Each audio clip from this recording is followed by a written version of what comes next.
introuvable. Le Conseil d'État hier a donné son feu vert à son expulsion.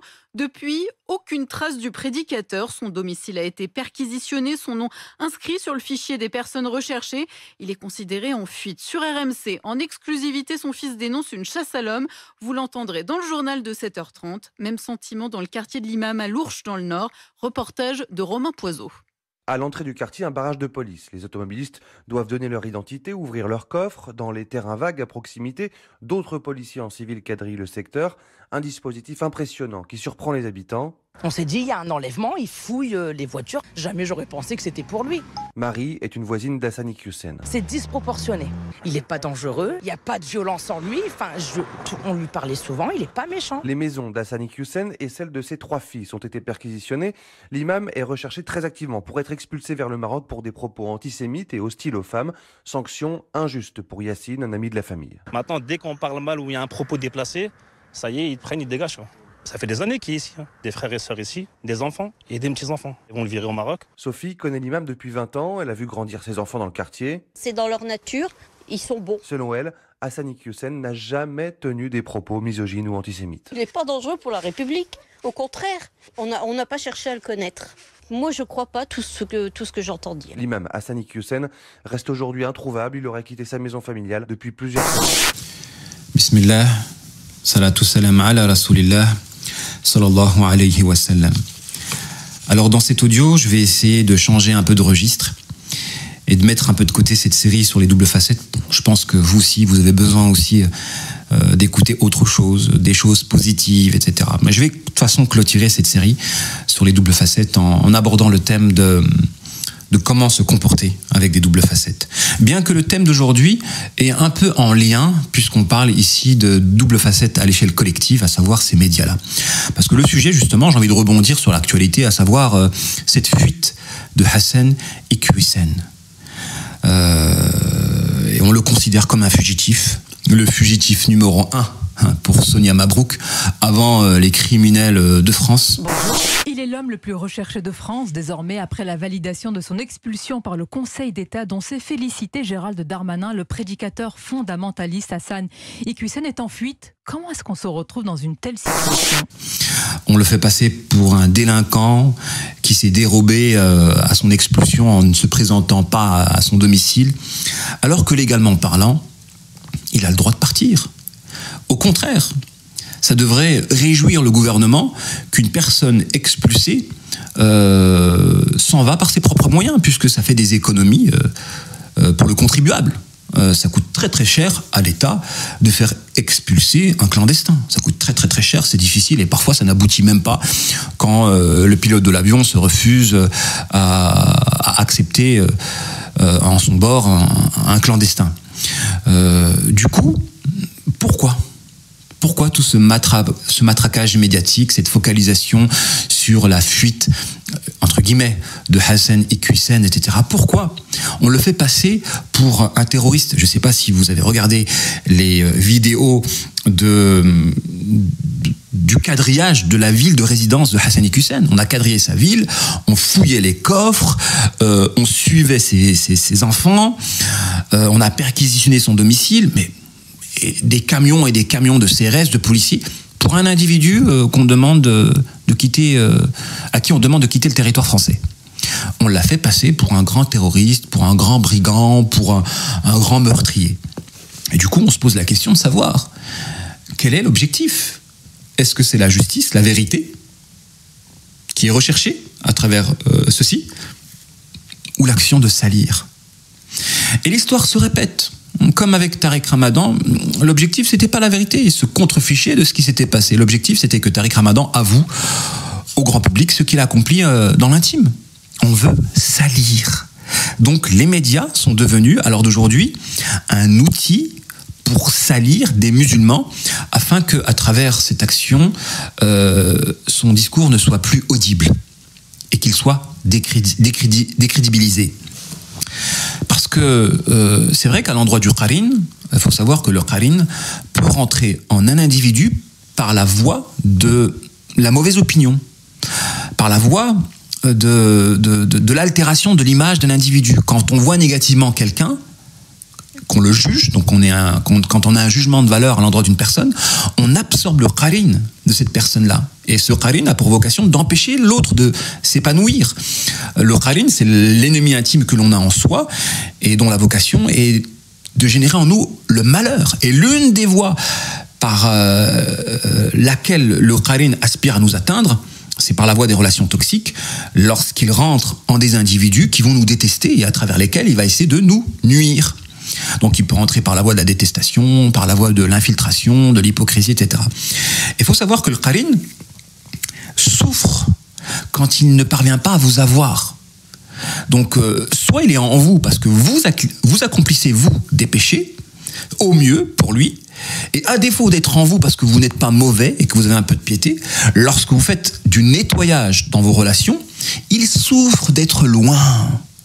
Il souffre d'être loin. Le qarin aspire à être proche de vous et c'est pour ça qu'on attire les doubles facettes. Et c'est pourquoi vous avez ces doubles facettes qui nous en veulent et qui veulent nous déclarer la guerre tout simplement parce qu'on les a éjectés. Mais franchement, j'ai envie de faire un fou rire. Vous avez des doubles facettes qui se plaignent de nous parce qu'on les a éjectés. On les a éjectés. Donc en réalité, c'est démoniaque. Le diable souffre quand on l'éjecte. À la base, quand il y a une relation qui est toxique et qu'on ne s'apprécie pas mutuellement, on se sépare et chacun fait sa route. Donc quand vous avez des gens qui sont vexés d'être écartés, c'est qu'en réalité, leur vocation, c'était de vous nuire à travers la proximité. Point. Du coup, la double facette tente de se rapprocher de vous. Elle souffre d'être seule. Les doubles facettes, en réalité, ils ont besoin de lumière. Puisque quand ils sont seuls, leur négativité remonte à la surface et ils peuvent s'observer à travers la réalité de leur profil. Du coup, ils ont besoin de lumière et ça ne leur intéresse pas d'être seuls ou d'être entourés avec des gens comme eux. Et c'est pourquoi les gens lumineux, les gens bénéfiques attirent les doubles facettes. Attirent les doubles facettes. Si vous êtes des gens qui ne rayonnent pas par un engagement, par une cause, vous êtes des gens solitaires, vous n'allez pas être attaqués. Les gens qui sont attaqués, ce sont souvent les gens qui sont bénéfiques, utiles aux autres, lumineux. Là, ils vont être attaqués. Mais si vous êtes solitaire et que vous n'êtes pas engagé, il y a peu de chances que le démon vous attaque. Vous allez peut-être avoir une belle vie, mais cette belle vie heureuse n'aura pas été construite par la voie d'un combat, d'une lutte. Moi, je préfère lutter et affronter des ennemis plutôt que de m'isoler et de savourer un bonheur fruit d'une démission, d'une lâcheté en quelque sorte. Du coup, toutes les personnes qui rayonnent de par leur engagement vont être sujets à de l'animosité. C'est normal qu'on soit sujet à de l'animosité quand on est des personnes bénéfiques pour le commun des gens. Et du coup, les doubles facettes sont les personnes qui vont être réceptacles de notre qarin, donc des démons, etc., dans le projet de nous atteindre. Et à défaut de nous atteindre par la voie de l'hypocrisie, moyennant l'infiltration, ils vont essayer de nous atteindre par la voie du jugement de valeur, de l'action de salir. Et il existe à l'échelle collective ce qui existe à l'échelle individuelle. Dans les relations qu'on peut avoir avec des doubles facettes, il existe à l'échelle collective. Et là, je constate que les médias sont devenus l'outil pour le démon afin de salir des musulmans qui peuvent, selon un angle, être bénéfiques à leur coreligionnaire. Et donc, à l'heure d'aujourd'hui, on le constate, et c'est très évident, que la justice en France, et même les médias, ont pour vocation de servir les causes d'une caste, la case sioniste. La case sioniste, c'est toujours l'histoire se répète et ça devient flagrant à l'heure d'aujourd'hui. L'objectif du gouvernement, c'était de salir Hassani Hussein. Et comme Hassani Hussein a été malin, il a anticipé la chose, et comme tout être humain, on n'a pas envie d'être menotté, alors que légalement parlant, on lui demande de partir, il part. Il respecte la loi, en quelque sorte. Mais pourquoi ça fout la rage au gouvernement ? C'est qu'il n'a pas été humilié et qu'il a anticipé justement le stratagème des médias. Et ça les rend fous. Et on le fait passer pour un terroriste, pour un brigand, et voilà. Il est en cavale. Ça me fait rire. Il est en cavale. Alors que la personne n'a fait que respecter la loi. Vous voyez que les médias, à l'heure d'aujourd'hui, ils sont là pour manipuler les gens et pousser les gens à détester des croyants. Alors, je précise, je ne suis pas pro Hassani Hussein dans le sens où je n'adhère pas à sa pensée, je le condamne à l'endroit de certains points, comme son autorisation du riba, etc., etc. Mais ce qui m'intéresse ici, c'est la stratégie médiatique. Je ne vais pas m'associer aux médias parce que Hassani Hussein ne pense pas comme moi. Non, je reste juste et équitable. Je ne suis pas d'accord avec lui sur certains points. Mais en l'endroit de ce matraquage médiatique propre à cette communauté juive qui salissait des prophètes pour empêcher le rayonnement de ces derniers, alors là, je m'inscris en faux. Je m'oppose justement à cette stratégie et je la dénonce. Elle est démoniaque. Et elle existe même au sein de la communauté musulmane parce que vous avez des musulmans qui sont judaïsés à l'heure d'aujourd'hui et qui veulent aussi s'attaquer aux gens qui sont bénéfiques, tout simplement, comme Satan. Satan a souffert et sa manière pour lui d'évacuer sa souffrance, c'est de la faire payer à des innocents. Tout simplement, c'est démoniaque. Il y a des gens qui souffrent. Il y a deux exutoires à la souffrance. Soit par la voie de l'humilité, on essaie d'extraire de l'énergie de notre souffrance, ou soit par la voie de l'orgueil, on se rebelle contre le Seigneur et on fait payer des innocents. En obstruant justement la da'wa authentique de se propager, en essayant de faire obstacle, écran au rayonnement de personnes positives, de personnes lumineuses. Du coup, vous avez les médias qui sont pour le collectif ce que les doubles facettes peuvent être pour des individus. Ils sont là pour salir. La justice n'est pas applicable. Ils ne cherchent pas la justice, ils ne cherchent pas la vérité, ils voulaient salir. Et du coup, moi, la leçon que je tire de cela, parce que Hassani Hussein, vraiment, durant son parcours de vie, a été quelqu'un qui a prôné vraiment l'amour de la France, l'intégration au sein de la société, etc. Il l'a vraiment prôné. Et c'est un musulman qui le dit. On arrive à la conclusion que tous les efforts qu'il a fournis pour cette intégration n'a servi à rien, parce qu'au bout du compte, on le traite comme un malfrat. Et ça devrait pousser ces musulmans-là qui ont été leurrés par leur complexe à croire, en définitive, qu'en réalité, ils ont affaire à des hypocrites. Bon, ils ne sont pas tous hypocrites parce que vous avez des gens qui sont foncièrement bons d'un côté, des gens qui sont foncièrement mauvais de l'autre, et vous avez cette masse au milieu qui suit la majorité, qui suit la société. Et du coup, l'effort du croyant, c'est de travailler à la réforme de la société parce qu'on pourra permettre à cette masse d'arrêter de suivre les meneurs du mal.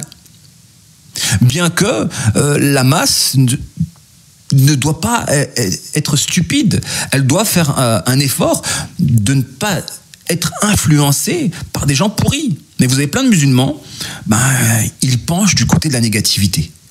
Ils penchent du côté de la négativité. Et c'est pas parce qu'il y a une majorité qui penche du côté de la négativité qu'ils sont excusables. C'est clair que si la société changeait et que la société serait positive, la majorité des gens iraient du côté positif.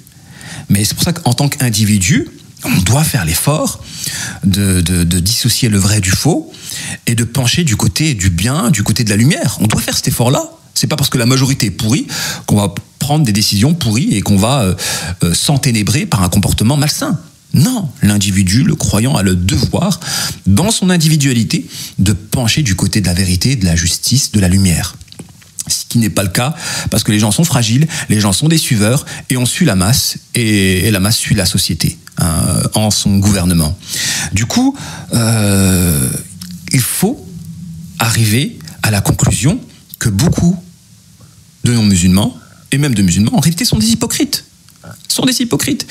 Et la leçon que j'ai envie de tirer aujourd'hui, c'est que on l'enseigne, on le répète, et les gens n'arrivent pas à le comprendre. Si les gens n'arrivent pas à le comprendre par l'étude, par la méditation, par l'étude de l'histoire, alors qu'ils tâchent de le comprendre par les circonstances et par les épreuves. Et ça me fait penser à cette histoire du 11 septembre où la réaction des États-Unis a été de frapper l'Afghanistan immédiatement, etc. Ça avait choqué des musulmans soufis à l'époque, parce que moi j'étais en Syrie à ce moment-là, j'étudiais là-bas, et il y avait tous ces musulmans soufis qui étaient, dans leur conception de l'islam, ils ont vraiment un amour de l'Occident, et pour eux il faut transmettre le message avec bonté, en croyant en eux, en l'unité universelle, donc de l'humanité, etc. Et quand ils ont vu la réaction des Américains, ils ont été choqués, comme si c'était nouveau que les Occidentaux étaient islamophobes et anti-islam. Non, c'est juste le fond qui remonte à la surface au moment de l'épreuve. Et du coup, j'ai l'impression que les musulmans ont besoin de comprendre, parce qu'ils n'arrivent pas à le faire par l'étude, la méditation du Coran ou l'étude de l'histoire, ils ont besoin de comprendre par l'expérience et par les épreuves liées à l'actualité.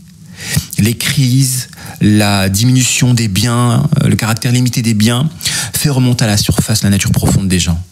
Et dans cette nature profonde, il y a de l'islamophobie, de la haine. Wallah, il y a de la haine, il faut arrêter de se leurrer. Il faut arrêter de se leurrer. N'attendez pas une situation dramatique comme la guerre pour voir ce qui sommeille à l'intérieur des gens qui sont hostiles à l'islam. N'attendez pas une situation dramatique. Arrêtez de croire que les gens sont foncièrement bons ou intrinsèquement bons, c'est faux. Il y a des gens qui sont pourris. Et pour preuve, l'expérience de Hassani Hussein, dans le lien qu'il avait avec Darmanin, et aujourd'hui, c'est le premier qui l'expulse et qui l'humilie. L'humiliation. Allah Ta'ala dit dans le Coran, قَدْ بَأْدَتِ الْبَغْضَاءُ مِنْ أَفْوَاهِهِمْ وَمَا تُخْفِي صُدُورُهُمْ أَكْبَرُ. Certes, est apparue la haine dans leur bouche, mais en réalité, ce que contient leur poitrine est plus grand en termes d'animosité. Arrêtons de nous leurrer. Nous avons affaire à des gens qui foncièrement détestent l'islam. Et au moment de l'épreuve, cette détestation va remonter à la surface. Alors je le répète, il y a des têtes de la détestation et cette masse qui suit leur gouvernement, leur tête. Et c'est clair que travailler à la réforme de la société est une voie pour libérer ces gens d'une haine qu'ils subissent en réalité par la voie de la manipulation, moyennant les médias. Alors d'aujourd'hui, les médias, ce sont des outils d'orientation de la pensée et des émotions. Et l'objectif des médias, c'est d'orienter la masse, à savoir la population française, dans le sens de la haine de l'islam. Qu'Allah Ta'ala nous donne les moyens de comprendre ceci, afin que l'on puisse tirer des leçons et éviter de faire de mauvais choix à l'avenir. Wassalamu alaikum wa rahmatullahi ta'ala wa barakatuhu. Je ne suis pas protégée, je m'interroge d'ailleurs, et ce sera aussi un tout dernier mot de ma part. Ces menaces, elles sont très orientées vers mon genre. Ce sont des menaces de viol pour la plupart. On dit que je serais donc une pute à bougnoul.